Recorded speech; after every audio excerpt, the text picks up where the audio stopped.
तेरह सितंबर रात 9 बजे जब मीडिया चैनल्स खुलकर देश के प्रधानमंत्री जी को कवर करने के लिए बीजेपी मुख्यालय में डेरा डाले हुए थे, जब पूरा बीजेपी कार्यकर्ताओं का कुनबा प्रधानमंत्री मोदी जी की आओ भगत में मगरूर था, तब मोदी जी पर जब फूलों की बरसात हो रही थी, तब जम्मू कश्मीर के 5 जवानों के घरों में, या आप कह सकते हैं 2 जवान और 3 अफसरों के घरों में मातम का माहौल था, क्योंकि देश के जवान शहीद हो गए।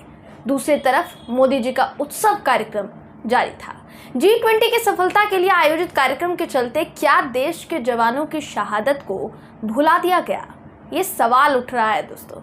इसलिए पूछा जा रहा है क्योंकि जो तस्वीरें सामने आई हैं वो कलेजे को वाकई में चीर देने वाली तस्वीरें हैं। कोई देखेगा कमज़ोर दिल का व्यक्ति तो देख नहीं पाएगा।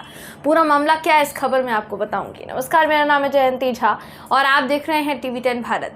जम्मू कश्मीर में जो आतंकी हमला हुआ वो बीते पिछले 3 सालों में सबसे बड़ा आतंकी हमला बताया जा रहा है दोस्तों। अब तक का सबसे बड़ा, 3 साल में सबसे बड़ा आतंकी हमला। पिछले 3 दिनों में आतंकियों से एनकाउंटर में दोस्तों 3 अफसर और 2 जवान शहीद हो गए, जबकि 1 जवान लापता बताया जा रहा है। लेकिन हमारे देश के प्रधान सेवक जी यानी देश के प्रधानमंत्री मोदी जी अपने ऊपर फूलों की बरसात से हर्ष महसूस कर रहे थे। 13 सितंबर की रात को जब बीजेपी मुख्यालय में जोरदार कार्यक्रम चल रहा था, फूलों की बरसात हो रही थी, लगातार ढोल नगाड़े बज रहे थे, बैंड बज रहा था, तब खबर यह आई कि अनंतनाग में मुठभेड़ के दौरान सेना के कर्नल मनप्रीत सिंह, मेजर आशीष ढोचक और कश्मीर पुलिस के DSP हुमायूं भट्ट शहीद हो गए हैं। पूरे ऑपरेशन की कमान कर्नल मनप्रीत सिंह संभाल रहे थे। वो बतौर कमांडिंग अफसर 19 RR की बागडोर संभाले हुए थे। कर्नल मनप्रीत सिंह की बात की जाएगी तो उनको 2021 में वीरता के लिए सेना पदक से सम्मानित किया गया था, जबकि मेजर आशीष ढोचक उनको कुछ हफ्ते पहले ही 15 अगस्त को वीरता के लिए सेना पदक से सम्मानित किया गया था।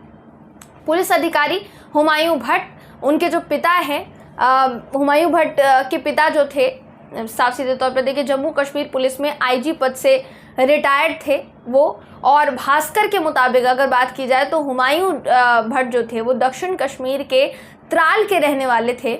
उनकी पिछले साल ही शादी हुई थी, 2 महीने का उनका बेटा बताया जा रहा है। इन जवानों के घरों में, इन अफसरों के घरों में महिलाओं की चीखें कलीजा चीर देने वाली है। वीडियो दिखाते हैं आपको, वीडियो देखिए।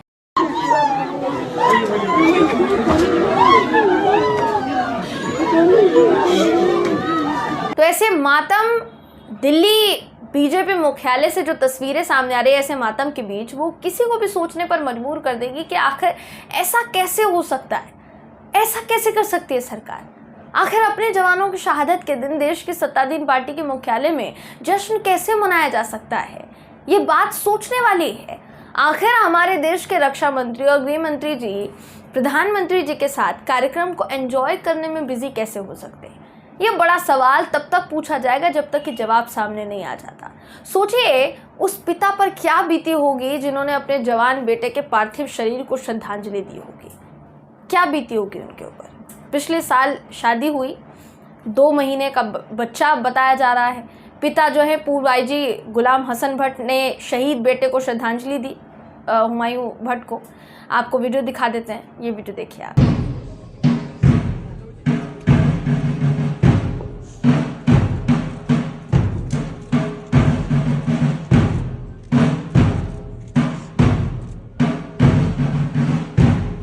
तो ये वीडियो देखकर किसी की भी आंखें भर आएंगी, किसी की भी आंखें नम हो जाएंगी। लेकिन ये बात समझ से परे है कि आखिर ये जो संवेदनशीलता है हमारे देश के दिग्गजों में क्यों नहीं दिखाई दी, हमारे देश के राजनेताओं में क्यों नहीं दिखाई दी।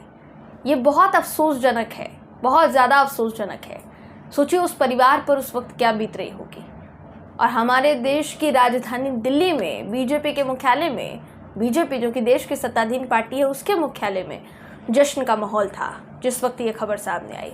और सबसे ज़्यादा चौंकाने वाली तस्वीर ये थी कि रक्षा मंत्री राजनाथ सिंह जी वहाँ पर मौजूद थे, गृह मंत्री अमित शाह जी भी वहाँ पर मौजूद थे और प्रधानमंत्री जी तो मौजूद थे ही दोस्तों।